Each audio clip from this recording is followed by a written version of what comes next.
Hey guys, मेरा नाम नीलेश गाड़िया है। मैं एक डेंटल स्टूडेंट हूँ और मैंने अपना बीडीएस लास्ट ईयर कंप्लीट किया है। आज हम उस सब्जेक्ट के बारे में बात करेंगे जो बहुत ज़्यादा इग्नोर्ड सब्जेक्ट है।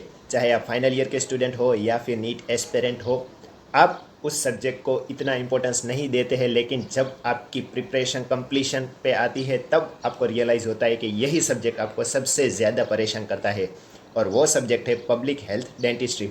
तो आज हम देखेंगे कि किस तरह से पब्लिक हेल्थ डेंटिस्ट्री को अप्रोच करना चाहिए for final year students and for NEET aspirant. हम सबसे पहले नीट जो प्रिपरेशन कर रहे हैं नीट के लिए, उनके लिए किस तरह से इसको अप्रोच करना चाहिए वो बात करेंगे, और उसके बाद हम फाइनल ईयर के स्टूडेंट के लिए डिस्कस करेंगे। तो चलिए स्टार्ट करते हैं। तो नीट एस्पिरेंट के लिए मेनली 4 स्टेप्स है जो आपको फॉलो करने पड़ेंगे इस सब्जेक्ट को प्रिपेयर करने के लिए, पीसीडी को प्रिपेयर करने के लिए। फर्स्ट है नो द डिफरेंस। आप अब तक जो पढ़ रहे हैं, जिस तरह से आपने पढ़ा है फाइनल ईयर में, जिस तरह से आपने इस सब्जेक्ट को प्रिपेयर किया था, उससे डिफरेंट अप्रोच आपको करना पड़ेगा।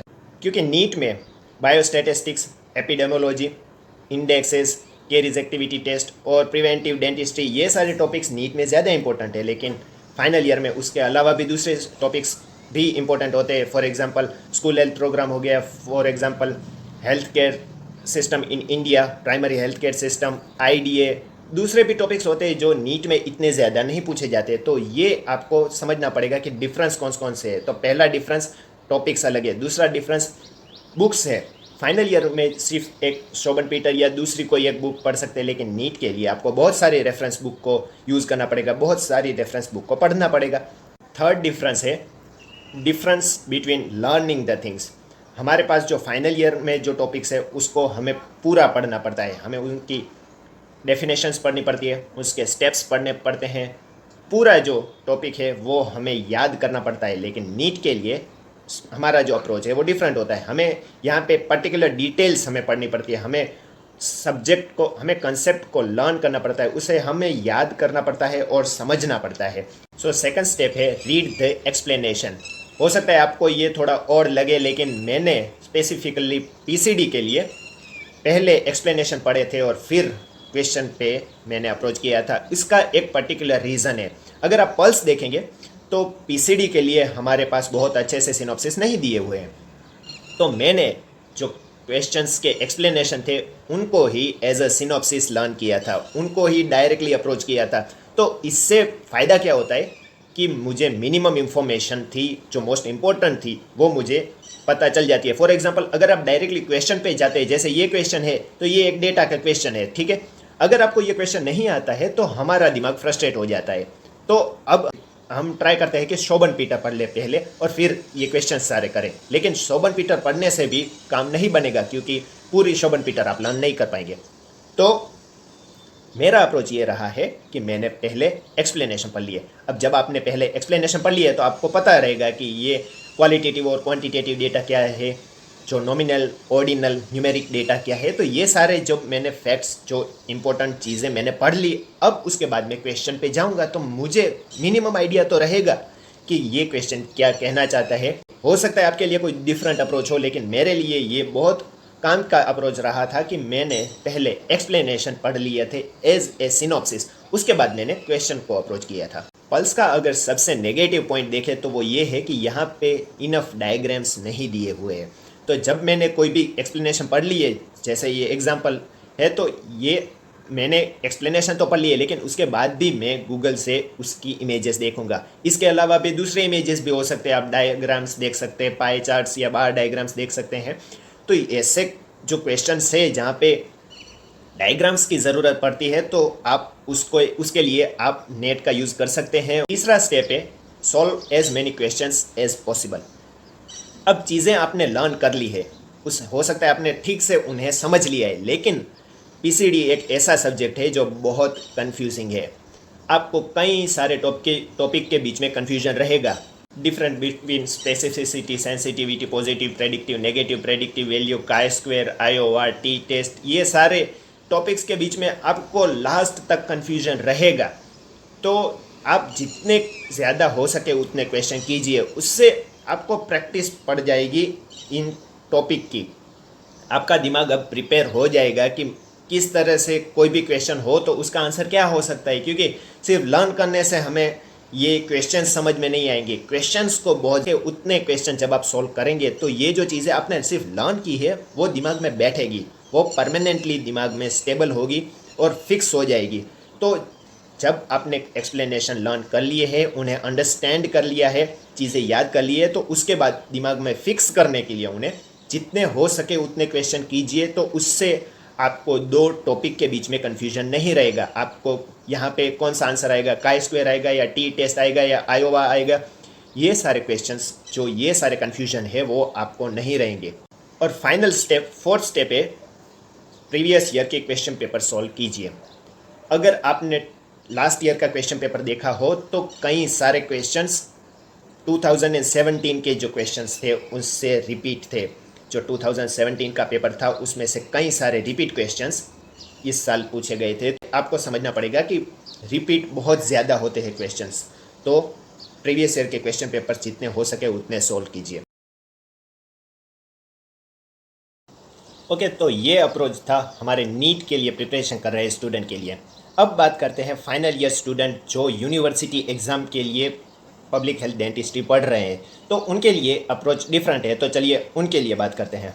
तो पहला स्टेप है प्रीवियस ईयर पेपर्स। जब आप प्रीवियस ईयर के क्वेश्चन पेपर पढ़ते हैं, आप उसे देखते हैं, तो आपको आइडिया लगता है कि कौन कौन से टॉपिक आपकी यूनिवर्सिटी में इम्पोर्टेंट है। डिफरेंट यूनिवर्सिटी में डिफरेंट टॉपिक्स होते हैं जो ज़्यादा पूछे जाते हैं। तो जब आप यूनिवर्सिटी क्वेश्चन पेपर्स पढ़ते हैं तो आपको आइडिया लगता है कि कौन से टॉपिक्स ज़्यादा पूछे जाते हैं और कौन से टॉपिक्स को मुझे कम ध्यान देना चाहिए, क्योंकि आप सभी टॉपिक को परफेक्टली लर्न नहीं कर पाएंगे।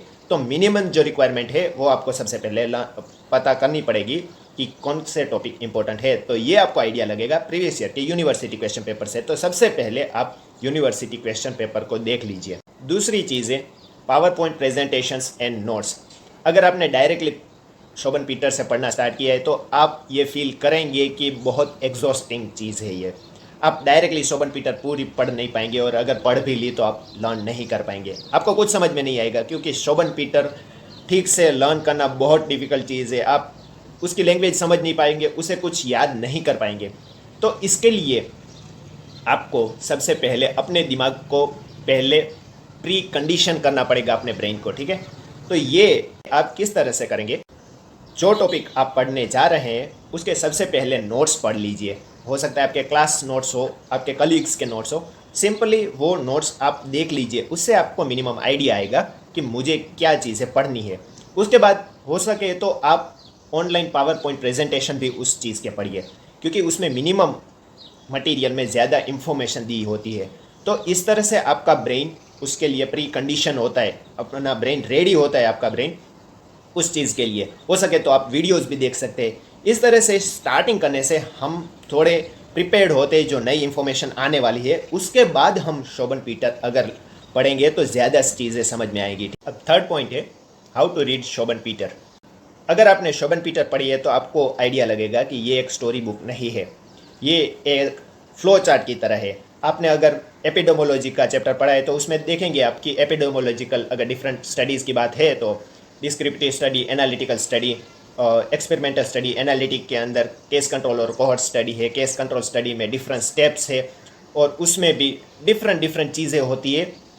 तो आपका दिमाग अगर एक साथ पूरा पढ़ता है तो कंफ्यूज हो जाएंगे आप। तो उसको एक ऑर्डर में आपको पढ़ना पड़ेगा। सबसे पहले आपको हेडिंग्स पढ़ने पड़ेंगे और हेडिंग्स दिमाग में याद करने पड़ेंगे। उसके बाद उसके सब हेडिंग्स आपको याद करना पड़ेगा कि इस चीज़ में कौन कौन से टॉपिक्स आ रहे हैं, और उसके हिसाब से आप अंदर की चीज़ें तो आपको याद रह जाएगी जब आप उसे लर्न करेंगे, लेकिन जो मेनली टॉपिक है उसे आपको ठीक से याद करना पड़ेगा कि कौन से टॉपिक के सब टॉपिक्स कौन के हैं और उसके बाद क्या क्या चीज़ें आती है। तो ये तीसरा स्टेप है कि आपको एक फ्लो चार्ट की तरह इसे लर्न करना पड़ेगा। और फाइनल स्टेप है मेक स्टोरीज और एग्जाम्पल्स।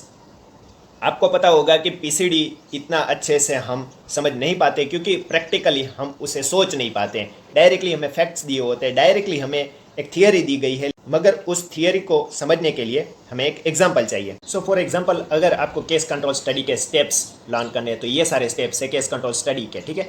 तो अगर उसको हम एग्जाम्पल से अगर कंपेयर करें तो हमारे पास एक एग्जाम्पल है फोकोमेलिया का। 1959 से 1961 के बीच में करीबन 10,000 बच्चे फिजिकली माल फॉर्म पैदा हुए, उनका प्रॉपर डेवलपमेंट नहीं हुआ था। और ये हमारे पास एक केस है, इसे हम फोकोमेलिया कहते हैं। तो जब 10,000 बच्चे पैदा हुए हैं तो ये एक बहुत बड़ी पॉपुलेशन है। तो ऐसी पॉपुलेशन जब बहुत बड़ी होती है और हमारे पास केस होता है तो हमें जब उसका कॉज फाइंड करना होता है तो हम केस कंट्रोल स्टडी यूज़ करते हैं, ठीक है। तो जैसे ये स्टेप्स को अगर हमें लर्न करना है तो इस एग्जांपल के थ्रू हम इस तरह से लर्न कर सकते हैं कि जो केसेस थे उनमें से हमने 500 लेडीज़ को बुलाया स्टडी के लिए केसेस की, और उसके कंपेयर में हमने कंट्रोल्स को भी बुलाया 500 लेडीज़ जो नॉर्मल डिलीवरी बच्चों की हुई थी और जो बच्चे नॉर्मल थे, हेल्दी थे, ठीक है। तो हमारे पास पहला स्टेप हो गया, केस एंड कंट्रोल आ गए। दूसरा स्टेप है उन दोनों के बीच में मैचिंग करेंगे। जो लेडीज़ जिनके बच्चे फिजिकली माल फॉर्म थे वो जो नॉर्मल बेबीज़ की लिए मदर थी उनके साथ मैच करनी चाहिए। वो केस जो हमारे डिसीज़ है उसके अलावा सारे क्राइटेरिया में मैच करने चाहिए। उनका रिलीजन सेम होना चाहिए, वो सिमिलर एरिया से बिलोंग करनी चाहिए और उनका सोशियो इकोनॉमिक स्टेटस भी सेम होना चाहिए। डिफरेंट टाइप ऑफ मैचिंग की मेथड से जो आप शोभन पीटर से पढ़ सकते हैं। तो ये दूसरा स्टेप हो गया हमारा मैचिंग, कि हमने दोनों लेडीज़ को जो ग्रुप है उनको मैचिंग करवाया। थर्ड स्टेप है मेजरमेंट ऑफ एक्सपोजर। हमने जो केसेस थे उनकी इंक्वायरीज़ की, उनके इंटरव्यूज़ लिए और हमने ये पाया कि जो केसेस थे उन्होंने ड्यूरिंग प्रेगनेंसी थैलिडोमाइड का कंजप्शन किया था। थैलिडोमाइड एक एंटी डिप्रेसेंट ड्रग है, उस टाइम पे स्लीपिंग पिल्स के टाइप में यूज़ होती थी। ये एक नॉन बार्बिचुरेट ड्रग है और मॉर्निंग सिकनेस में भी उसका यूज़ होता था। मॉर्निंग सिकनेस एक कॉमन चीज़ है, तो कई सारी लेडीज़ ने उसका यूज़ किया था, कंजप्शन किया था, और इसकी वजह से बहुत सारे केसेस में थैलिडोमाइड का यहाँ पे हमें एक क्लू मिला था। फाइनली हमने एनालिसिस एंड इवेल्युएशन किया।